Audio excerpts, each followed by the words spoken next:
Hello and welcome to another episode of the Cyber Work with InfoSec podcast. Each week I sit down with a different industry thought leader to discuss the latest cybersecurity trends and how those trends are affecting the work of InfoSec professionals, as well as tips for those trying to break in or move up the ladder in the cybersecurity industry. Today we have a repeat guest on today's show. Alyssa Knight is the senior analyst at IT Group, an independent research and advisory firm focused on business, technology, and regulatory issues and their impact on the financial services industry.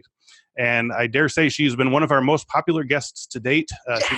She led with a hell of a story about her days in high school and a certain government organization escorting her off of campus. So if you get a chance, listen to the previous episode as well. It's amazing. Yeah, it was fun. I like how you introduced me as a repeat guest. I'm kind of like, I always like to say I have this effect on people where I infect them. It's like I call it the bubonic alley. So I've definitely infected you guys. You guys can't get enough. Got the alley fever.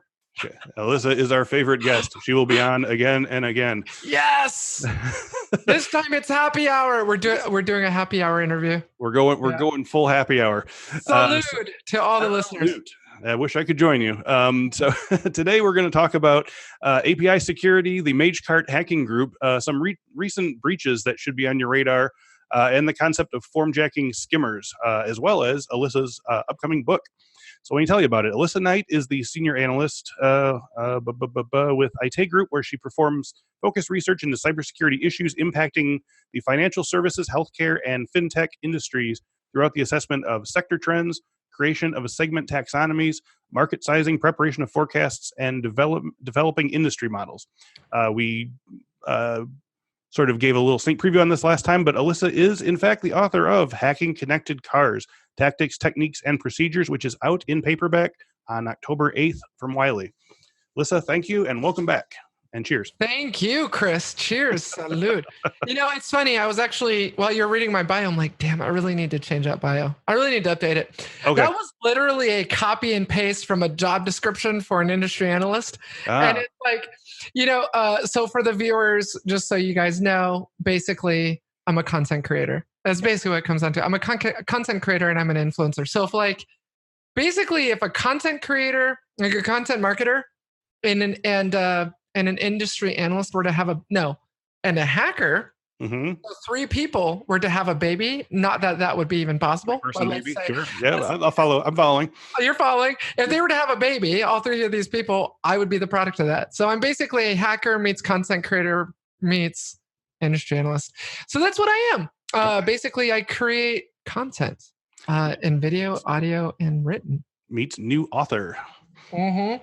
So what's been happening since you were last on the show? When we last spoke, you were talking about hacking connected cars, and again, very fascinating episode, and the book you wrote on the topic, but it sounds like the book's almost about to be released. So, and it sounds like you might also have some big news to announce as well.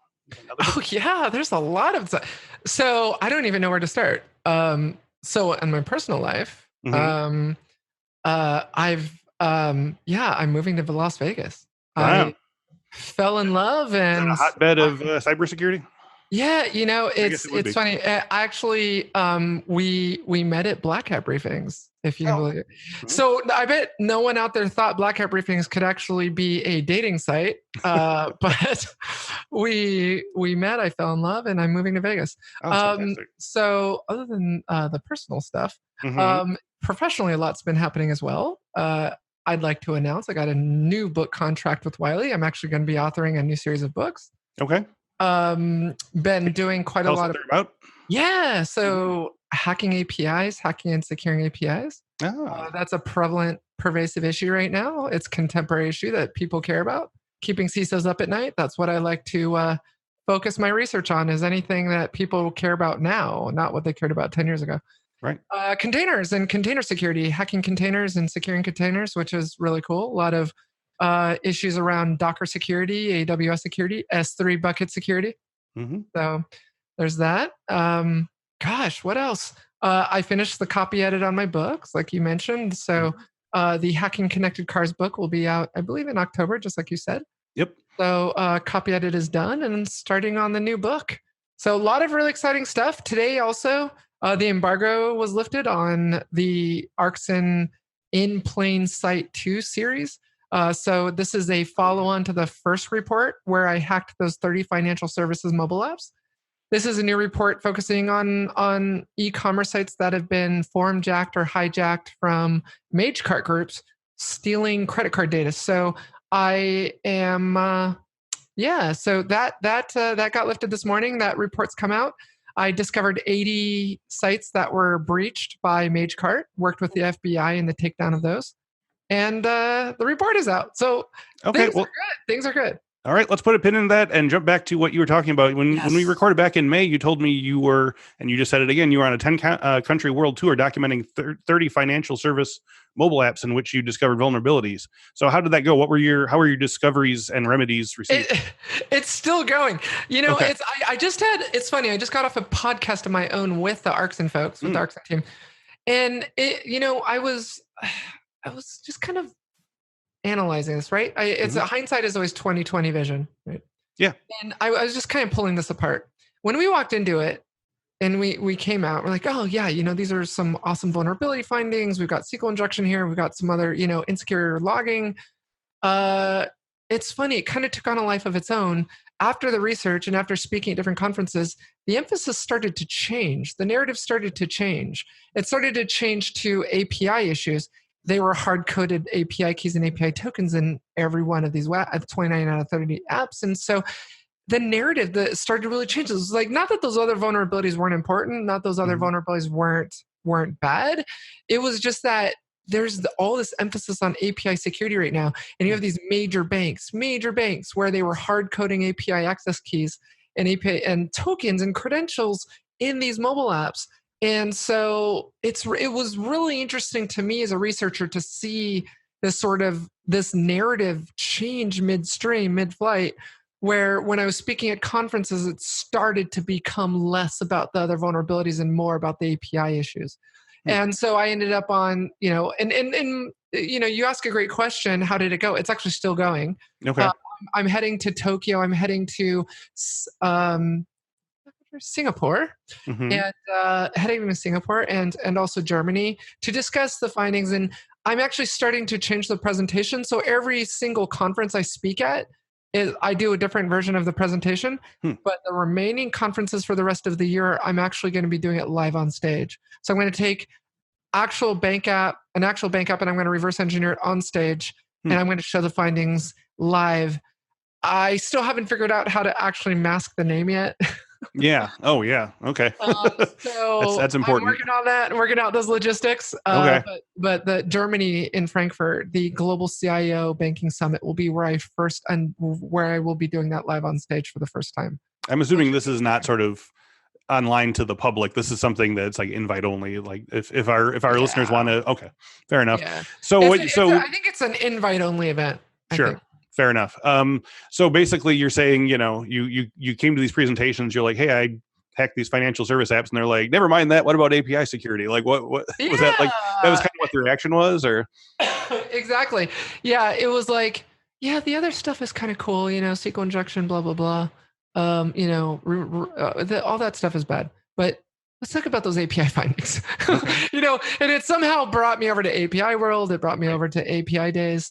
And it's like people are trying to figure out how to secure their APIs. And it was really interesting for me as an outcome from this research, where I started to reach out to some of the app developers for these banks and these financial, and we're not talking about small community banks, because your listeners might be thinking, oh, these were small community banks. These were small credit unions. Right. No, these were billions in assets under management. Like these were really, really large banks. And, so it was really interesting because I talked to some of these developers and reached out to them, and I found out that a lot of these large banks actually outsource the development of their mobile apps. So the interesting thing to me is that I found out that the marketing department considers, a lot of these financial institutions consider the mobile app to be a function of marketing, because it's they consider it to be like their website. Yep. So in a lot of times, in a lot of these instances and cases, the security team was not involved in doing a pen test of the mobile app. They weren't involved in doing any sort of static or dynamic code analysis. The marketing department basically outsourced this development. Cybersecurity was not involved in this project. Once the app was done, they requested an API key. for the app, and the bank was none the wiser. They had no idea that these keys were being hard coded in the apps. So it was a very endemic issue across all the apps. And the one bank that was the most hardened that I didn't really find anything with was a bank in Europe. It was a European bank. So, we definitely have a ways to go as far as maturity is concerned. Yeah. Financial institutions, a lot of people will tell me, yeah, they're further along in their maturity of their cybersecurity program. Not necessarily, especially from the empirical data of my research. Okay, so let's talk about API security and the MageCart group and formjacking and as a tool of choice. But before that, let's start at sort of the ground floor. Like, give us a sort of elevator pitch on what API security is and what some of the most common API vulnerabilities are. Sure. So API security is simply I guess I like to use the analogy. It's kind of like an electrical socket in your house. Okay. Right. So you have API consumers, you have API producers, right? So people that are the people that are providing the data. These are the financial institutions in this case.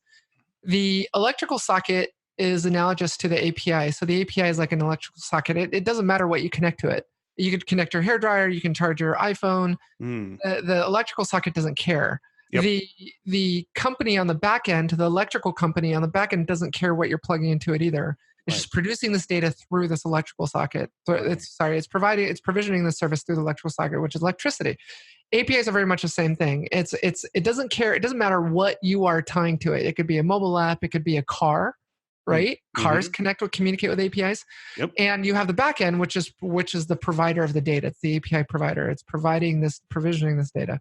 So that's really a quick elevator pitch on what an API is. Securing APIs is a different story. A lot of companies are making the mistake of putting a WAF in front of it and treating it like a website, but that's not really the case. APIs are not a website. Yes, they speak HTTP, they speak HTTPS, like they speak the same protocol that a website would, but you can't secure it like you would secure a website because you're not really looking for things like a SQL injection attack. Right. You're looking for things like, I'm providing this API access key. Even though it's valid, should I be getting that data? I have this API key and I'm presenting it to you through like a Postman request, but does it necessarily mean just because I have the key, I should see that? So it addresses the authentication authorization issues, and you need a security solution to do that. So I'm actually looking at API security solutions like the Form Systems of the world, 42 Crunches of the world, and looking at these solutions because companies aren't securing their APIs the proper way, which is why they're still getting breached. And so if you have an API access key, it's like the password, right? So I found these API access keys hard-coded in these mobile apps. It's like having the password to the back-end system. Yeah. It's crazy. It's like putting the Post-it note with the password on the front door of your building or something. Yeah. And these companies have no control. Once these apps are published to the app marketplaces, I can sit there and tear apart this mobile app in the comfort of my own home without worrying about the bank's network intrusion detection system or host IDS or anything regarding timing. I can take my time. I can pull this mobile app apart, and it doesn't matter. No one's looking at me. Nobody's watching me until I get the data that I need in order to actually launch my attack. Yeah. So, it's an interesting attack surface. It is, and I was going to say it feels almost like the old movies where like the terrorists are going after like the infrastructure. They're going after like Hoover Dam or something like that. Like you're hitting utilities in a way. But so is this a new enough issue that these organizations are off the hook for not knowing to do it, or should they have known better? Like how sort of. That's a good question. I always say you should have known better, but that's just me. I'm kind of a cynical ass. Sure. But sorry, am I allowed to swear on the show? Oh, sure. Sorry. Bleep. So I'm kind of cynical in that way. Like, you should have always known. But at the same time, this is a story of my life, right? I've been working in this industry for 20 years now, and vulnerabilities always reappear in a different form. It's like history repeats itself in cybersecurity for sure. There's patterns, I would imagine. Yeah, I kind of see the same sort of problems as far as insecure code development and everything from 20 years ago just kind of reappearing every few years. Mm-hmm. Maybe it's because developers are coming out of school and they haven't really been exposed to secure development yet. Whatever it is, but vulnerabilities kind of reappear. Just like, buffer overflows reappear, hard coding credentials in source code reappears. It doesn't matter. No matter, it's just a game of leapfrog, right? Every time we make a leap forward, hackers make 2 leaps forward, and it's just this kind of game of catch up. Of course, yeah, that's always the case. So, I mean, you mentioned a little bit about it, but what are your sort of primary recommendations for securing APIs right now? I would definitely recommend that organizations consider API management and API security to be 2 separate things. Now, this is a religious debate because I've decoupled. Moving my mic here, sorry. Yeah. I've decoupled the technologies. Right, there are certain analyst firms that want to consider the API management space to be all-encompassing, to include the API security gateways of the world. I think that's wrong. I don't think that security should be a feature of a management product, right? So you have these API management companies that have included API security capabilities as a feature, as an add-on, whereas these companies like Farm Systems or 482 Crunch, these companies have built their technologies from the ground up to address API security threats. So my recommendation to CISOs and buyers out there is, yes, have your API management solution, but also look at investing in an API security product. It's kind of like the old TV VCR combos, right? If anyone remembers those. Oh, yeah. When your VCR broke, all you had was a TV. If your TV broke, all you had was a VCR. Mm-hmm. Right. And then because it was attached, you really couldn't do anything if your TV broke. Right. Get them cords out. Yeah, I kind of see API management solutions with security functionalities kind of being those TV VCR combos that just should have never happened. I see. So is there a resistance to this because of the usual, I don't want to spend more money on another service, or what do you think the sort of friction point is? No, I don't think it's a budget issue. I think it's a lack of education. One of the things that I'm doing as a content creator and influencer is really trying to influence the market and help guide decision making and really help form that narrative. And the narrative that I'm addressing right now is the fact that the API management solutions, the API gateways out there are trying to set the narrative that you don't need a security solution. Now, I will give credit to some of the folks who are like, Ping, connect us into Ping Identity, connect us in with Okta. Those are great setups. Those are great ways to architect it. But there's to understand that, I think what's happening is just the market needs to be educated on the fact that you have API management and you have API security, and those are definitely mutually exclusive. In my mind, I think those things need to be 2 completely separate things, and they need to go together. So I guess moving on from that and expanding on that a little bit. I mean, I'm assuming we haven't covered the entire topic yet, but can we talk about the lifted non-embargoed report that came out today? Yeah. So I'm glad you want to talk about that. So it's sure. Very interesting research. This is part 2 as a follow-on to the first In Plain Sight series paper, where I did it on the mobile apps. We talked about that. Are these papers available to the general public, or is this a... Yeah, so if they go to Arxan, www.arxan.com, you can actually download the reports. I don't know if part 2 has been published yet. I know the embargo has been lifted on the news stories coverage, right. The news coverage of it. Yeah, news folks have it anyway, but it'll probably be filtered down eventually. Probably like a week, I would imagine, if it's not today. It'll be up by the time we get this on. Yeah, definitely. So if you head over to arxan.com, you can download it. So what part 2 is about is we've moved from the mobile attack surface to the web attack surface. So when you go to check out, let's say you go to Amazon, you buy something and you check out.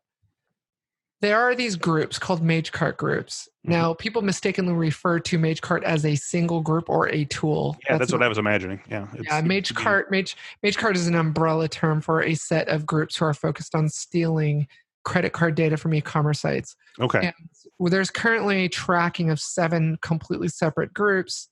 One of the intelligence research firms has collapsed one of them. So there's 6.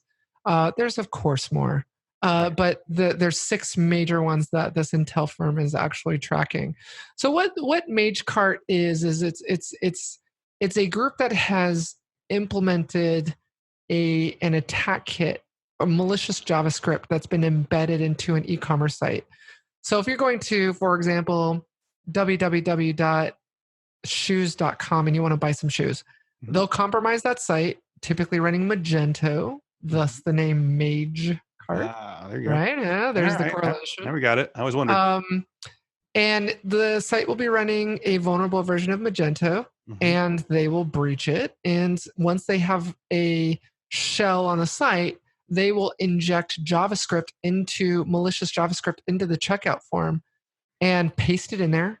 And as soon as someone goes to the site, puts in their credit card data, the credit card information is sent to the MageCart controlled server, the collection server, and it's also processed. So if Chris Cienko is buying a pair of kicks, your order will be processed, but the keystroke logger or the form jacking code will send your data to a third-party site under their control.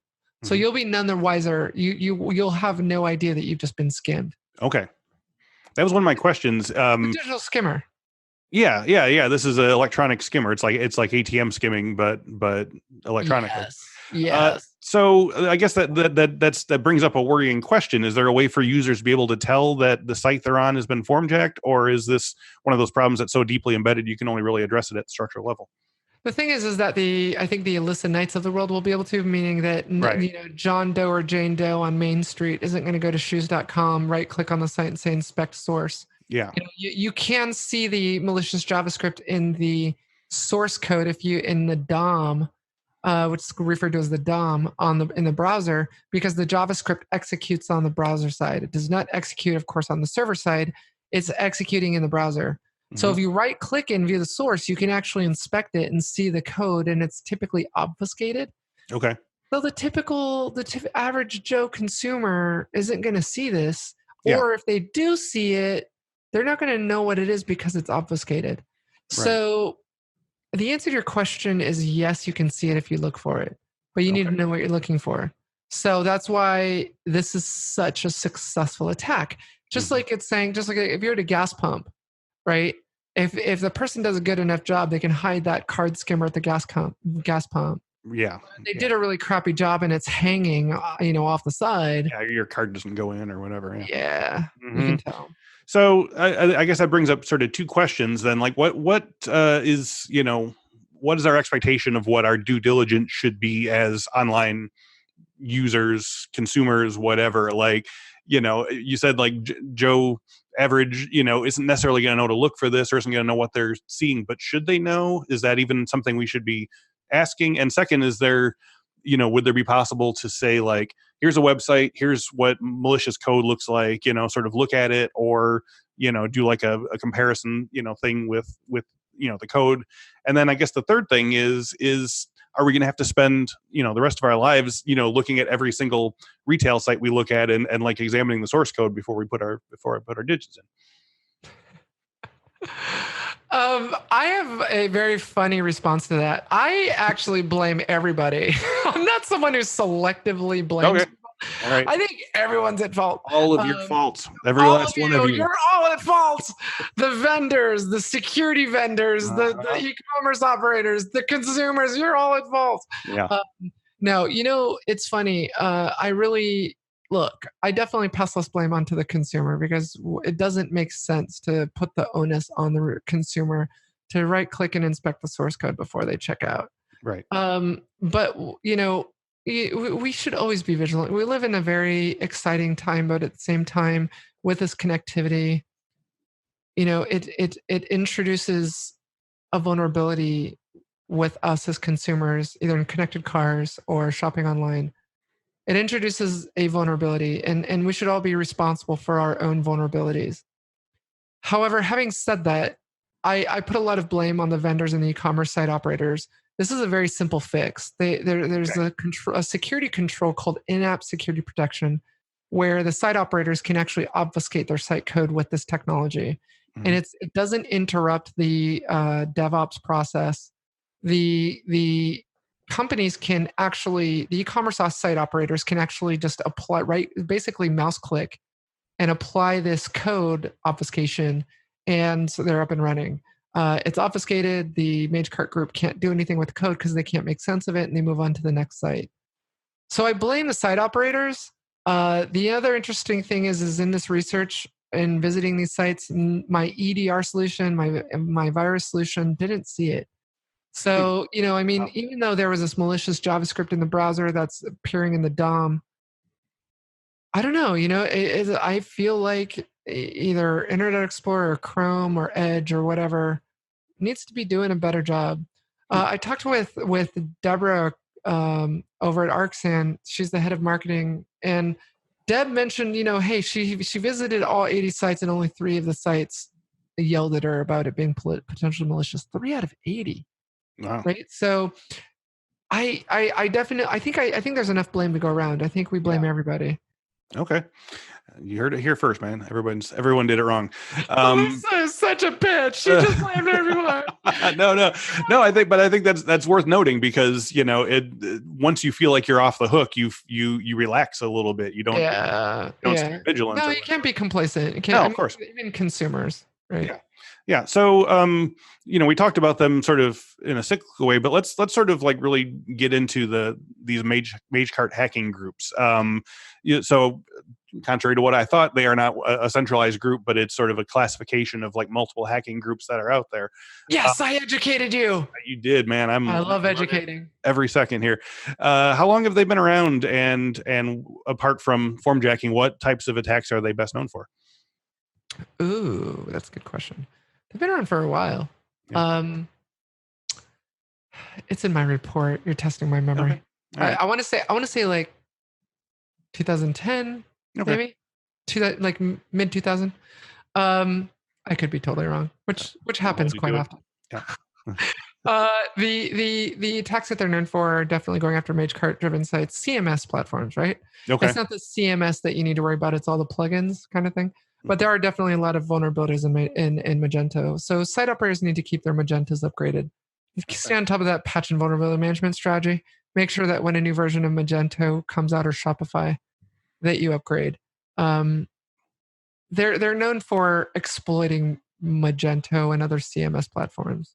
I mean, it could be WordPress, right? They could go after WordPress. It doesn't matter. I mean, if the e-commerce site is running a CMS and it's vulnerable to something, or if they're not running a CMS, I'm sure there's a MageCart group out there that goes after everything.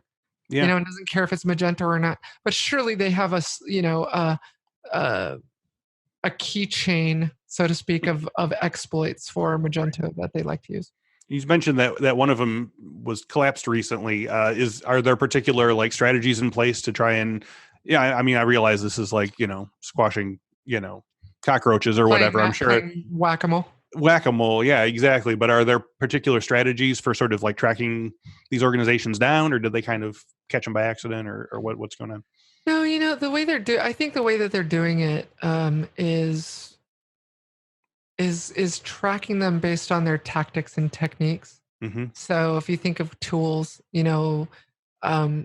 if you see repeating patterns in the breaches where they're using the same malicious JavaScript, that's an identifier, right? So, I'm sure they're, if you drill down into it and get in the weeds, they're even tracking the individual actors that are members of the groups. But ideally, it's categorization of the MageCart groups based on the specific tools that they use or malicious JavaScript that they use when they formjack. Okay. Now, it sounds also you mentioned that it seems like it's a fairly easy fix to sort of obfuscate your site's code and whatever. Is this another thing like the connected cars where a $1 USB thing or whatever, a firewall can solve the problem and it's just not being done because either people don't know about it or they don't feel like it, or? I think it falls into that category of this is a stupid problem to have, right? Okay. Because if you look at the Arxan solution, for example, it's really easy to apply it. Like it's literally on Linux, it's a / command, and it's so easy to apply, and you don't have to install anything special on the server to read it. It's really simple. So I think that's really what perplexes me about the whole thing is, man, this is so quick and easy to apply, and it doesn't interrupt the DevOps process. Developers don't have to rack their brain over it. Once it's done, you just go in there and / it. So like, why isn't it being done? So the answer to your question is, yeah, this is one of those categories of stupid problems to have. It's so easy to fix and people aren't doing it.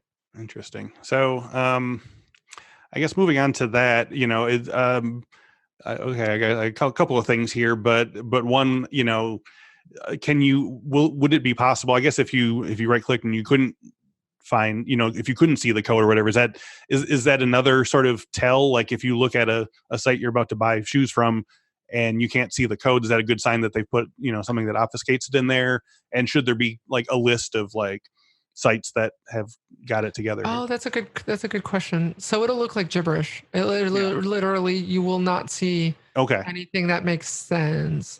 Right. It's very much, it's a combination of like white box encryption and then anything about the Arcsyn solution is God, this is turning into a commercial for Arcsyn. I apologize to the listeners, but just I don't own any stock in Arcsyn, and I do not work for them. They are a vendor. I'm an independent third party. But the neat thing... Listen, this is an ad for InfoSec, and don't you forget it. I forgot about that. Everyone go sign up for your training. Please. So, the thing about it is that with Arcsyn, it has this ability to actually kill the browser. Right. So not only can you obfuscate the code with it, but they have the ability to actually implement tamper detection and kill the browser of the offender. It's really interesting, really interesting technology. So I definitely urge people to take a look at it. Wow. So if you are working for one of these retail sites or whatever, and you suspect that, the DevOps team or the security department is not utilizing this, is this something that you could sort of bring to leadership and say, sure, this quick fix needs to happen? Yeah. And it literally takes it's a few seconds to just / and run that command on it. It automatically will obfuscate the code, whether it's a mobile app or web app, and you don't have to worry about anything else. It just kind of does the rest. And so, request that budget and go pick up a copy. It's cool stuff. Cool. So you want to talk about your upcoming book a little bit? Yes. Do it. Okay. So new book coming out from the Illicit Knight Library, #KnightWriter. Yep. I was going to ask you about that later. We'll get to that too. Last week tonight, #KnightWriter. I love that guy, John Oliver. Anyway, I'm writing a new book. So the Hacking Connected Cars is available for pre-order on Amazon right now. So pick up your copy. And a new book. I think the dust hasn't really settled on the title or the table of contents. I'm actually in the process of outlining the book at the moment. But Wiley has picked it up again, and I guess they just have been infected by the bubonic alley. They got the alley fever. They want another book. Yeah.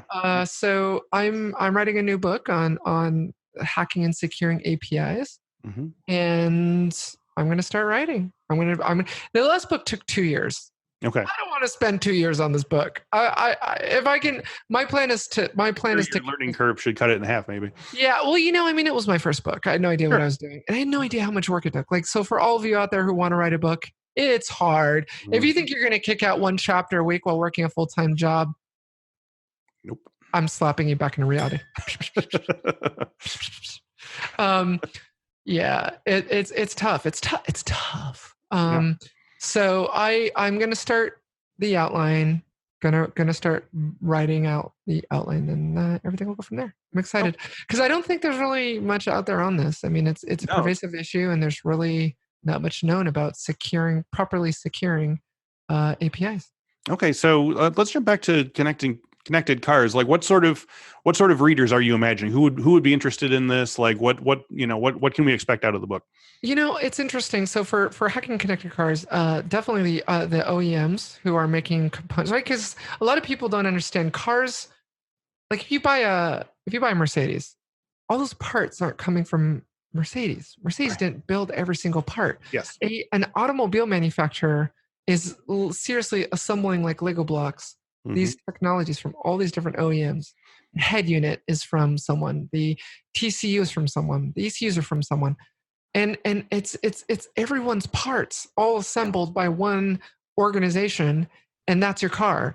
So we're getting into supply chain security here as well. Yeah, then. this is supply chain security. This is the automakers making sure that the OEMs are doing pen testing, they're doing their due diligence, and those requirements are appearing in RFPs. So yes, the readers are going to be the automakers, it's going to be the OEMs, it's going to be all of these companies. And we've got these new startups that are coming up in the connected car space that are making these EVs. And it's cool, but so these are the readers of the book. These are people that are involved in automobile mechatronics, that are involved in people who are in charge of securing cars. What was it, like 56% or something of the cars on the road by 2020 will be connected, will be autonomous, right? Yeah. So I mean, this is where things are going. It's happening. This is a thing.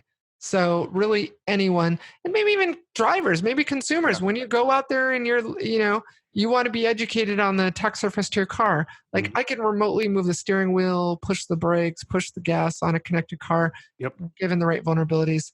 You need to know about this. You're driving around with your family in the vehicle, right? You need to know about this. And when you're shopping for a car, it's not about asking about the type of leather or the size of the engine or how fast it can go. It should be IT risk management related issues and questions. Does this thing have an ECU firewall? Is the head unit able to transmit to the CAN bus? All these things are important questions. How about readers who might be just interested in sort of like cool hacks, like penetration testers or people who do like capture the flags? Is that interesting in that regard? Yes. Penetration testers for sure. Red teamers. I'm always a big proponent of the fact that just because you're a pen tester doesn't mean you can do connected car pen testing. It's not the same. Okay. Defacing hacking an Apache web server is way different than hacking a TCU. But pen testers who want to get involved in connected car pen testing, take a look at this book, read it. It's got a lot of really cool stuff on it. It's literally a field manual on how to build your jump kit for doing connected car pen testing, and what is involved and what do you need to understand. What are the things you need to think about? Okay, so as we start to wind up a little bit, if you wanted to sort of get out your crystal ball for a moment, whether talking about APIs or otherwise, would you care to predict what vulnerabilities are going to be most prominent and dangerous in 2020 and beyond? Do you have any thoughts on possible election hacking, anything like that? Oh goodness, the crystal ball question. Yes, I think the hostile nation states will continue to try and disrupt this great experiment of democracy that we've got going on. So that will continue. They will continue to become more sophisticated. It will definitely continue to be a focus on hacking the human. We're the weakest link in security, and that will never change. Right. I think over the next few years, it's going to be a focus on microservices. I think as the monoliths disappear, as the monolithic applications disappear and start to be replaced by microservices and serverless, I think CISOs are going to struggle to continue to understand how to secure that. How do you secure a serverless app, right? How do you secure microservices? How do you, all right, now, I think that this is very understated, but the last metric I heard was that the average organization runs about 420 APIs. I'm seeing 800, I'm seeing more. So the average organization, I think, is running between 800 to 1,000 APIs. And how do you secure that? I was talking to Mike, the CISO over at Twitter a few weeks ago. It's the pervasive concern that's keeping CISOs up at night today is securing their APIs and their microservices. Yeah. How do you secure that attack surface? Docker containers, Kubernetes. And there's some great technologies out there that are doing that are focused on it. NuVector, you've got Twistlock, recently acquired by Palo Alto. You've got all these really cool companies out there doing this and focused on this. Take a look at them. You need to secure these things. Hackers are learning how to bust out of containers and pivot. You got to protect yourself from that. Wow, that's a lot of things to worry about. Yep. That's my crystal ball. So last time we talked extensively about the need for more women in cybersecurity, and I noticed on LinkedIn that you've been posting on social media using hashtag Nightwriters, which you just said, Nightwriters, WRITERS. Tell me about that. Are you building and growing a coalition of women in cybersecurity? I am Nightwriters. Yes. Tell me all about it. Okay, so Nightwriter, I'm a 70s baby, right? I'm 40 years old. I just turned 40. I'm old. I see the hashtag and the theme song goes through my head instantly. I'm old. Yeah. Michael Knight. I grew up on Knight Rider, and it was neat, just thinking about the fact that I don't know how this came up. I want to say that one of my followers, because I'm an influencer, and one of my followers, I want to say one of my followers came up with it. I was like, oh, that has a good ring to it, Knight Rider. So I went with it. And it's like in Twitter's hashtag library now. So like it's been used so much at this point.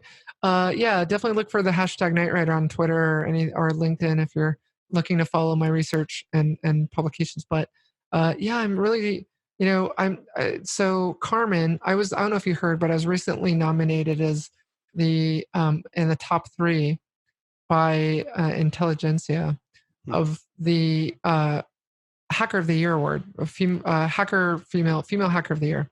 Okay. I didn't win, but that's okay. I was up against some amazing women. But just to have been recognized, among these thousands of amazing women out there, was awesome. Having said that, so Carmen recently received funding from the founder of Craigslist, Craig something or other, and to do this 100 Craigslist. We'll just call him Craigslist. Yeah, sure. He put up all the funding that Carmen needed to do this 100 women in 100 days thing. And it looks like I'm actually going to be an instructor where we're going to be teaching 100 women. And she's partnered up with employers to actually hire those women after the 100 days. So it's a really neat initiative, trying to get more women in cybersecurity. Yeah. If you're a woman in cybersecurity, follow me, reach out to me.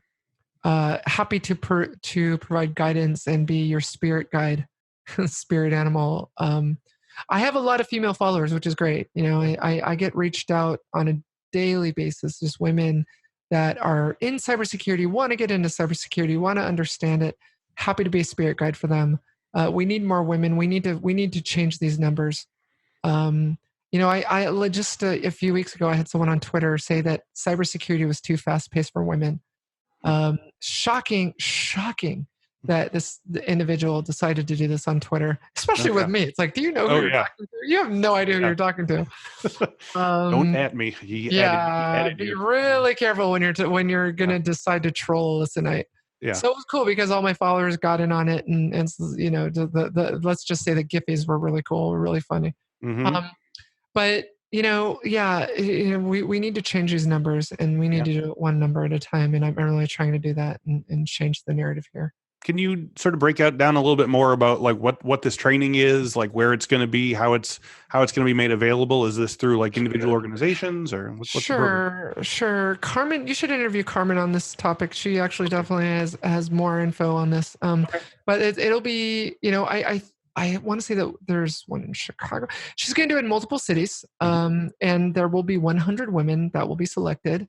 I'm sure there's going to be a registration gate. Are these women already in the industry and they're learning higher level? I think it's anyone. It's any woman. Any woman who has an interest in cybersecurity, wanting to move into cybersecurity. Right. I always say I love this girl. I used to run a website to teach women how to invest in the stock market. It was called Street Girl. I used to be a day trader, believe it or not. And one of the things that you always used to love the quote is that women are the chief financial officer of the household. We're awesome. We're awesome CFOs of the household, right? And it's just the same. Women, I think, make just from the way we're built, the way we are coded as women. I think we make great penetration testers. We make great cybersecurity engineers, and the industry needs more of us. So, it's any woman wanting to get into cybersecurity who has an interest in it, or is in cybersecurity right now, and doesn't have a job and wants to continue to do capacity development and get into something and have a job waiting for them when they're done. Okay, speed round. Let's throw every form of social media link or your books or whatever that you want to promote here at the end. Yes, Twitter, LinkedIn, YouTube. So on YouTube, Alyssa Knight. It's /C/Alyssa Knight. That's ALISSAKNIGHT. I spelled mine with a Y. Spelled mine with an I. Yep. There's an I in Alyssa. And Twitter @Alyssa Knight and LinkedIn Alyssa Knight. Reach out to me, connect with me. I'm trying to shoot for 5,000 followers on YouTube by the end of the year. So if you can help me meeting that number, do it. Do it. So subscribe to me on YouTube. You mentioned you have a podcast as well. Is that right? I do. I have IT Radio for IT Group, and I also have Leet Speak. So I host 2 podcasts. Check us out on Libsyn, iTunes, all the usual, Stitcher, all that fun stuff. What are the sort of focus of each of those? Cybersecurity. Cybersecurity, just on Leet Speak, it could be about really anything. I'm obsessed with productivity and time management, anything. IT Group is more focused around definitely every episode of cybersecurity. Gotcha. All right. Lissa, thanks again for all your insights. This is always a blast. Thanks, Chris. Love nerding out with you. Let's continue to do this. We absolutely will. Thank you again. And thank you all for listening and watching. If you enjoyed today's video, you can find many more on our YouTube page. Just go to YouTube and type in Cyberwork with InfoSec to check out our collection of tutorials, interviews, and past webinars. If you'd also rather have us in your ears during your workday, all of our videos are available as audio podcasts, of course. So just search Cyberwork with InfoSec in your favorite podcast catcher to see the current promotional offers available for podcast listeners and to learn more about our InfoSec Pro live boot camps, InfoSec Skills on-demand training library, and InfoSec IQ security awareness and training platform. Go to infosecinstitute.com/podcast or click the link in the description. Thanks again, Alyssa Knight, and thank you all for watching and listening. We'll speak to you next week. Love yourselves and each other. Absolutely.